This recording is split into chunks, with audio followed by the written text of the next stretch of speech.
Hello, I'm Rini O'Day, one of your co-hosts for this Daily Wisdom Word podcast. Hey everyone, I am Neil Trivedi and I'm also your co-host, and we want to give you a very warm welcome to our latest episode.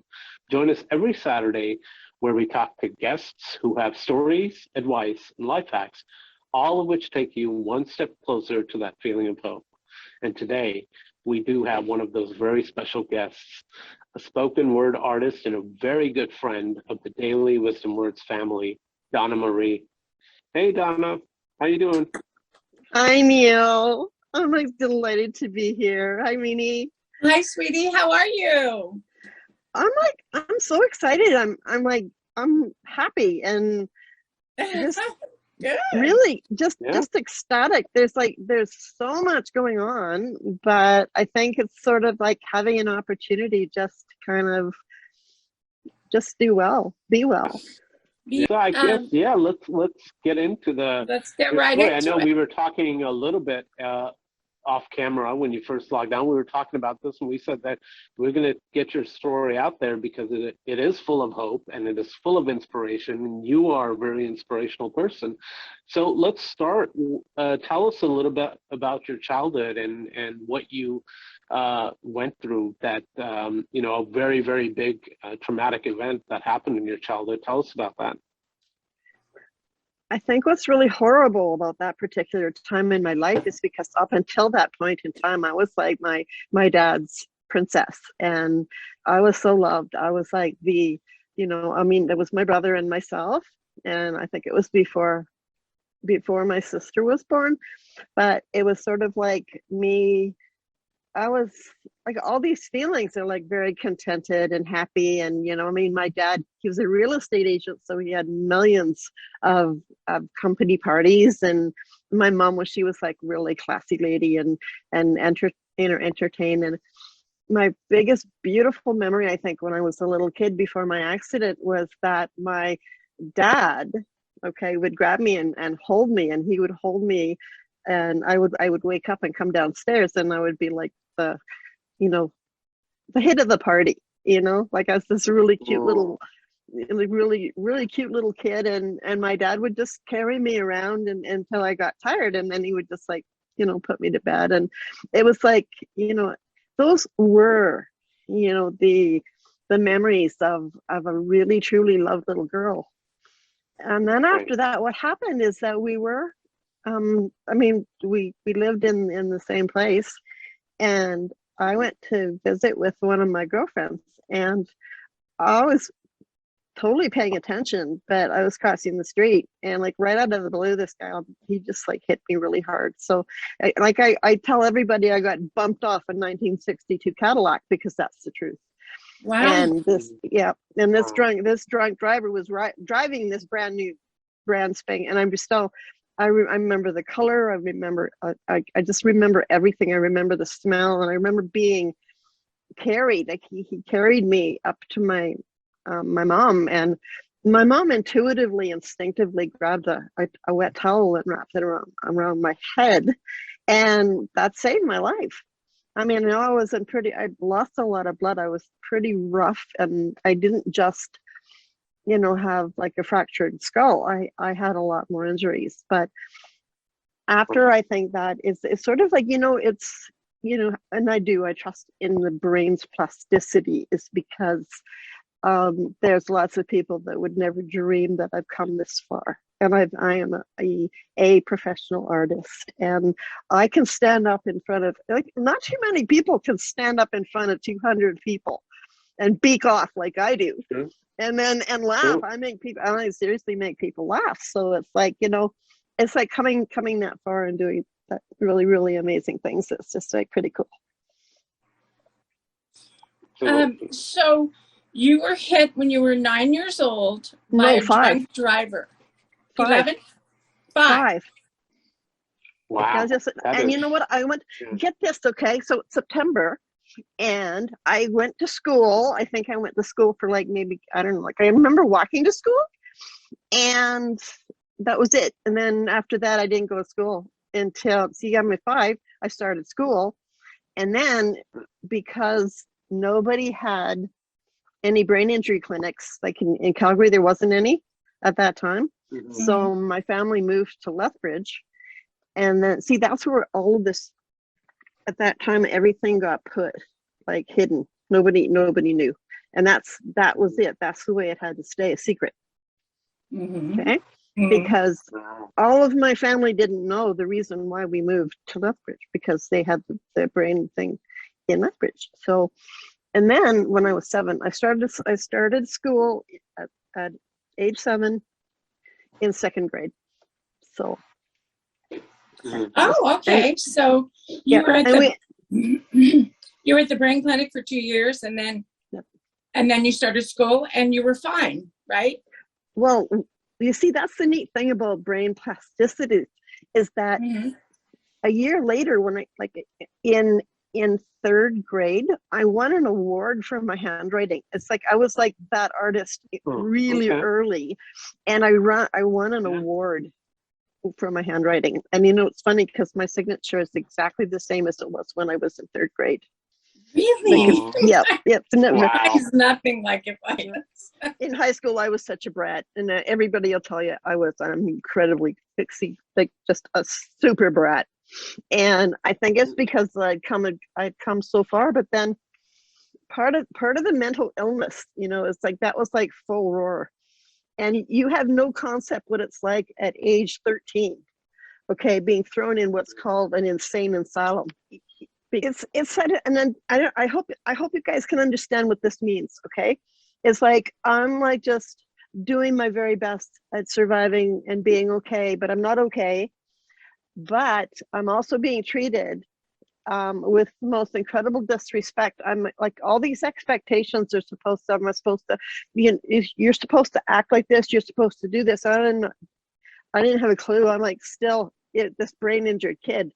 All right. And I'm expected to do this and that. And I'm expected to have, you know, learn these lessons. And it's like, some people can't learn lessons unless they're like, show me, you know, show me what you want me to do. Yeah, a visual learner, yeah. as opposed to an audio learner or a spatial learner. Yeah, I am that kid. So anyway, when it's like the term is called being pulled through a knothole backwards, because that's because that's the most disrespect a human being could ever get, and that's the way I was treated. I was being pulled through a knothole backwards constantly, and treated with it's like I don't, it's not nice that you're already having difficulties and you haven't learned these particular lessons that you're supposed to learn in life. You don't have an ideal brain. So how are you supposed to be this ideal kid with this ideal brain when you don't have the skills and you don't have the tools? So exactly. And at that time, I just remember doing, like, I was really good at taking off. So that's what I would do. I just like pissed. Time for Donna Marie to piss off. And you know, one time I actually physically laughed, and one of my sister's friends took me in, and I didn't come home for, like, I think it was like probably 3 or 4 weeks or something like that. And I was like, nobody knew where I was. And I was hiding out in her garage, and her parents were so nice because they just assumed that I'd come over for dinner. So I'm going to sit down and have a nice meal, and then I'd bugger off and I could go hide in the garage. So, but that's sort of like, you know, you have to do what you have to do. And, you know, at that time, and like, I love this kid. I don't even remember her name anymore, but she was playing the radio. And at that time, Neil Diamond was like a big deal. And I don't know if you've known this, like, Neil, you probably know this, that on my Facebook, I'm like huge when it comes to B with like Neil Diamond, like the motion picture, Jonathan Livingston Seagull. And you see, there's a line in there that I recognize, and I actually wrote my first poem, my first poetry from the song that had no lines, or that you know, or the sky, the sky is so big and it's like whatever, right? And yeah, so that was my That was my inspiration, just to be not this wounded little kid. I mean, I taught myself all sorts of really, and I'm still teaching myself really good things to do, like my art, everything. There's you wouldn't believe my house. There's like boxes full of art, and I could sit there and just call it my ancient art. So I mean, if I could sit down and pick up a piece, and then I can turn it into a masterpiece. Can you show the audience the paintings behind you and what they are? And we'd love to see those. I'm having like a total blast. So this one is called Well-Being, and that's all pastel. And then there's like you can go to the dollar store, and you get these little plastic paper things. And I'm like, I love paper. So I mean, if I'm like in a really horrible mood and I don't know what to do, I'll go to the dollar store and just walk around the aisles. Wow. You know, and nice. I'll like, and I'll treat myself to something that costs maybe $5. And then like I'm okay. There you go. Yeah. So, and this awesome. is acrylic. This is my first. This thing actually, you know what? It was on display in the gallery, and my art instructor didn't want me to take it back home. Oh, really? I had to like, you know what? And I walked up to my painting and I took it off the wall. Good and I said, "This is my art." Wow. I said, I love you know, that. but yeah, this is pointillism. It's a particular, and it's from the what are they called? The Impressionists. See, this one is actually, I call this my goddess, because it's everybody's. You see the little hearts, you see the little armies, and the little hearts, and you know. Yeah, again, I'm a volunteer patient advocate. Okay, since 2013. And my job is to help. What I do is I advocate. If, like, say, for example, okay, this lady who comes up to me and she's screaming and she's like, she's hurting and she needs some specific care, right? Because that's what's going on in Calgary. It doesn't matter what you need. You're not going to get it. So it's my role is to make heads roll. And to say, excuse me, this is what this lady needs right now. Right. And that's yeah, that because I am an advocate. Right. And there's a lot of that. Sure. You see, a lot of us are being invited into meetings now, especially for people that have mental illness, and that because of my life experience, I am an expert, and I'm being treated like an expert. It's not necessary that you have to go through this life and feel very unsupported. As far as hoping, and this is where I'm at, and this is where I'm like, everybody believes me too, is that I have these really good vibes and good feels that things are going to be better. And energy, I'm like, and I think it's like, you know, and it's sort of like, well, Donna Marie, we'll just go and we'll go for the ride. Would you do me a huge given what you've been through, would you tell us, like, when and how did that optimism come? Because I believe it couldn't have come so soon after the accident and all that. I'm sure it must have taken time. This is honest, Neil, this is me. This is 100% Donna Marie Hamer. I've always been this way. I've always had a big heart. I've always been intuitive. I am like, I think that my empathy and my intuitiveness, even, I think that even at age, say, for example, 5.5, when I was making an effort just to do recovery from the accident, and it was really a mean situation. My mom was not very helpful, and I had to do, like, I don't know if you can imagine this, because like I couldn't walk, I couldn't talk. I seriously was just a bashed up little kid. And coming back, it was, I mean, I think it's too, I remember this too, is that even before that accident, I remember what I was like when I was like, and you're looking at it. I mean, like there isn't anything different. And all my friends from junior high and elementary, they will look you in the eye and say, no, there's nothing different about Donna Marie Hamer. She's always been this way. And even with all of the pain, and it's like, you know, you just, I don't know, maybe it's because I like just made up my mind. I think the only difference is now is even though I am this determined, okay, to be a decent human being and to do things like, you know, be helpful and encourage and mentor, because I have, that makes me feel so good when someone does something that I could just suggest. Like I don't give advice, but when I just suggest, I'm like mentoring someone to just be a little bit different, that they want, they don't know that at the time. Right. But the she's helped me a lot with my painting now. I'm sure. Yeah. So one of the greatest things is just to have that.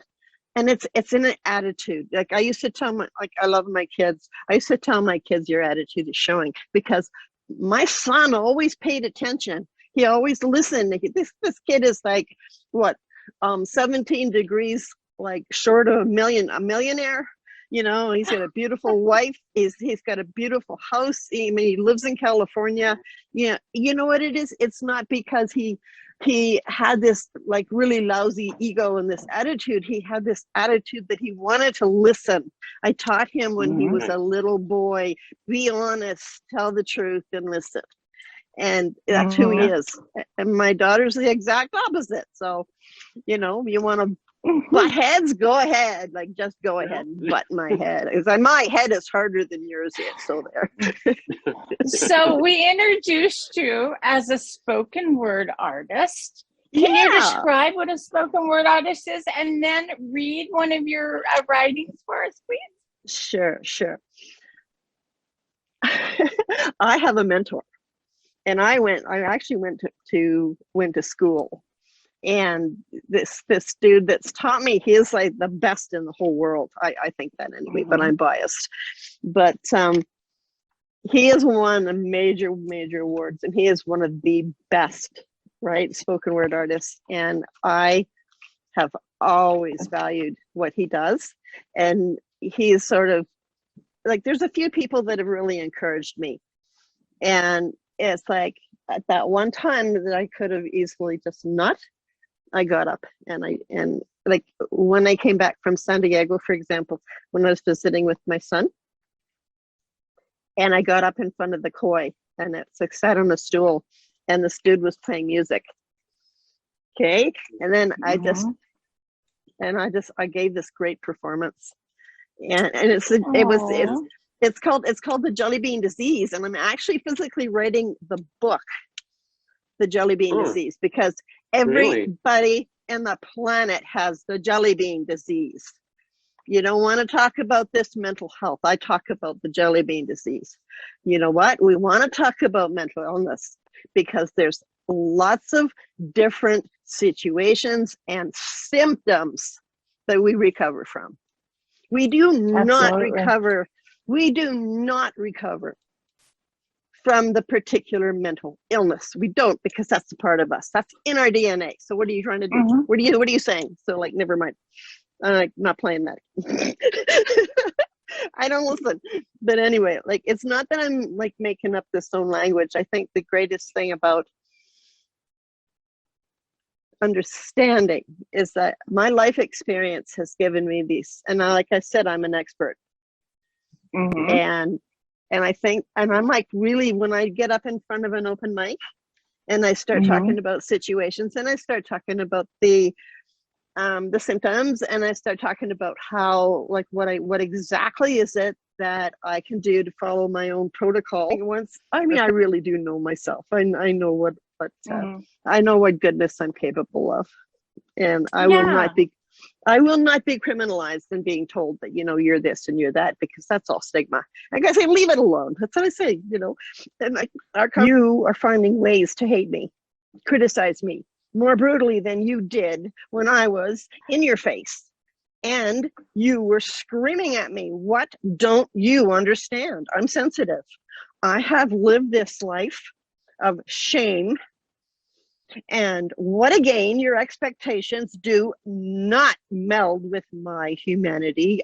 Don't you see there's only one of me uniquely, authentically in my own misery, except when you pour your love out, like freely, just be. You do know the reaction. Maybe in your eliteness, you've forgotten your humble roots. You forgot where you came from originally. You came from me. A decision to be a million years ago, the very best of me. Grand production of you. Now what? Put me out to pasture like an old sick cow. Don't deserve me, my dignity, because I don't pass your expectations. You're unethical, unrealistic tests. Sorry, not sorry. I did not sign up for this. Really, did you actually believe I know how to live your lifestyle? Do you? Did you actually believe in all of the criticism and beatings? Verbally, I would cater to your call. Don't you know by now all I've ever asked forever is your understanding? However, without love, there isn't any evermore. The greatest thing about my emotion, I think that's what this is because, you know, all I have gotten through all of the turmoil and all of the sadness and all of the pain, I have a really good, unique, accomplished feeling about handling, like it's called emotion regulation. And I don't know, and I'm really good at it. Can you explain that a bit? Can you explain like what that is and how that works? Sure. Well, it's just simple because you know how you're in how you regulate. Like, say for example, you're really super angry. Okay, so anger is sort of an incredibly natural part of being human. It's the same as, you know. So when you're aware, like me, I'm aware of how angry I can be. So it's the regulation. It's like being regulated. Like I'm really good at this, and being able to send kind of like, you know, it's, I don't know. It's like you know how much you love yourself. Do you actually physically love yourself? Because as soon as you know how much you have that love inside yourself, you're not going to get that angry. You are angry. You're going to acknowledge that. But it doesn't get completely out of control because that love, there's a big difference when you have an opportunity just to say to yourself, you know, I mean, I do this a lot because I sometimes just lose it. And then I remember, I remind myself that there's a certain portion of really true love that I have. I've been single. I've been by myself now 20 years. You know, my husband, he you know, when he passed away, it was like, because I was so angry with him when he passed away because he promised me 60 years. My grandparents were married for 65 years. He promised me to be married 60 years. And when he passed away, I was like, huh? You know, so it's like, you know, it's learning how to regulate that and like feel like life is life. People say life is short. No, life is not short. Life is life. Whatever you're going to do, particularly in your life, is the difference between, okay, having a decent life, loving what you're doing, or not. It's like I love what I have this on my door. I love this. It says, "Be motivated or be miserable. It's your choice." Wayne Dyer said that. So when I go out the door, you want to know what I say? The first thing I see any kind of stranger, you know what I say? I'm saying this to you right now, Rini. Say it. Has anybody told you today how awesome you are? No. I just did. Yes, you did. And you are too. And so is Neil. Without The reason why I have so much faith and I have loved these podcasts so much is they're so brand new for me. And I love this that I'm actually physically doing one. It's just like, because it's that conversation. And we have this because I know I care about you, Rini, and I care about you, Neil. And it's like we're having this conversation and we basically know we're really great people already. So you know, and I like that a lot. And I think that's the reason on Saturdays, you know, I mean, I have some breakfast and make some coffee, and then I sit down and I watch the Daily Wisdom Words podcast, and I'm going, wow, this is so great. We are actually physically doing the healing energy that I throw out. I throw it into the universe daily. This healing energy, and whoever catches it, and you're the one basically has caught the most of it, of my healing energy. And the fact is you have this energy in yourself now. And that's like, oh, that is so awesome. It is awesome. It is awesome because we do have the power to heal, right, Neil? Heal others, help others heal. Yeah. You know, we do. Yeah. If little kids learned meditation and mindfulness and compassion, if they were taught that, learn that early, like say, for example, 8 years old, this whole planet, it's like label jars, not people. We are not disabled or handicapped. We are not special. We are not different. We are all unique. We do not want or require or need sympathy. We do not expect, we do not demand, accept fairness. We only want to be acknowledged, to be accepted and understood. We must walk, step, run in one another's shoes. And if we have no feet, see with the joy in each other's eyes. We all have one similarity. We are alive. Understand me. Do not criticize me. And the reason why this is written is because you need to label a jar, not a person. Not a person. Well, you know, if you have a mental illness, you know, would it be cool if I had an opportunity, okay, to talk about only my mental illness and exactly how it affects me and has affected me for my whole life. How these particular types of these medications that were supposed to help me basically would have just zombified me. I would have been dead already if I didn't get off of it. And then having these relationships with my daughter, telling me specifically it's because I have this particular issue, then I'm supposed to take this particular medication, and she will not allow me to see my grandchildren, is because of this particular issue. You label them. Yeah, and you know what I think about, that? I'm going, you can take your mental health, you don't talk about your physical health. You can take your mental health, and you can find a way to find better language. To say, I love this because I had this conversation with my worker, and he and I were discussing that part of my condition, and that he didn't give me any of these derogatory, horrible, you this and you're that, you're this, and you know what it is, and I love these people because they're so trained and they're beautiful, and I've known my worker for almost 30 years.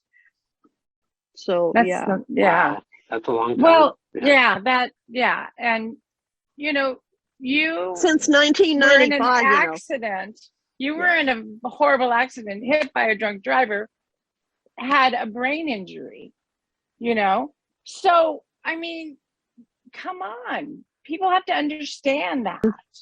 You are a wonderful person, and we love you very much. And that's perfect. How can people find you on social media? YouTube, Facebook, give us all that. Yeah. So on the, I'm on Instagram, but I'm not on there too often anymore. It's just Donna Marie _H. And on, I love this. I have 2 Twitter accounts, and like, it's so cool because I just figured out a way that I can actually access both of them. Oh, great. Donna the Tech. Donna the Tech. And what are those? My Facebook is Donna Marie Hamer. Okay. And your Twitter ones are at? Oh, it's Donna set at Donna Marie, and that's my main one. And Donna Marie Art 1 is my I share a lot of art and my spoken word. Right. And that, so. Okay. We'd like to thank everyone for joining us today. And thank you, Donna Marie. Be sure to follow us on Twitter, Instagram, and Facebook at all the links listed in the description.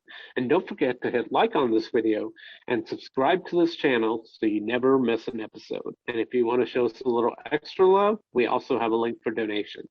Thank you, everyone, once again, and we will see you right here next week at 9 a.m. Pacific Standard Time. Goodbye.